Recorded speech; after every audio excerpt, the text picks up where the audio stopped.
کے ساحلی شہر کاروار ضلع اتر کنڑ سے ایک اہم خبر سامنے آئی ہے۔ تمکا گارڈن کے قریب ایک سیگل دیکھا گیا جس پر چین میں تیار کیا گیا GPS ٹریکر نصب تھا۔ اس واقعے کے بعد اسٹریٹجک طور پر حساس کدمبا نیول بیس کے نزدیک ممکنہ نگرانی کے خدشات پیدا ہو گئے ہیں۔ مقامی لوگوں نے پرندے کے غیر معمولی رویے کو دیکھتے ہوئے فوری طور پر فارسٹ ڈپارٹمنٹ کے مرائن ڈویژن کو اطلاع دی۔ اطلاع ملتے ہی فارسٹ ڈپارٹمنٹ کے اہلکار موقع پر پہنچے، سیگل کو اپنی تحویل میں لیا اور اس کی مکمل جانچ کی۔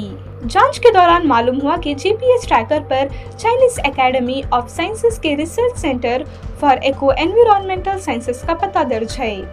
فارسٹ ڈپارٹمنٹ کے حکام نے بتایا کہ اس طرح کے GPS آلات دنیا بھر میں سائنسی تحقیق کے لیے استعمال ہوتے ہیں، جن کے ذریعے سمندری پرندوں کی ہجرت، خوراک اور نقل و حرکت پر نظر رکھی جاتی ہے۔ حکام کے مطابق متعلقہ چینی تحقیق ادارے سے رابطہ کیا جا رہا ہے تاکہ ٹریکر کے مقصد کی تصدیق کی جا سکے۔ فی الحال سیگل کو میرائن فارسٹ ڈپارٹمنٹ کے دفتر میں محفوظ رکھا گیا ہے۔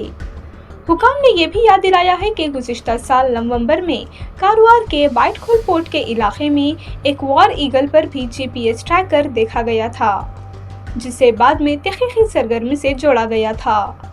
تاہم بار بار تحقیق کی وضاحت کے باوجود کدمبا نیول بیس سے متعلق حساس معلومات کے ممکنہ افشاں کو لے کر خدشات ایک بار پھر سامنے آئے ہیں۔ حکام نے واضح کیا ہے کہ سیگل سے برآمد ہونے والا GPS ٹریکر چینی ساختہ ہے اور پورے معاملے پر گہری نظر رکھی جا رہی ہے۔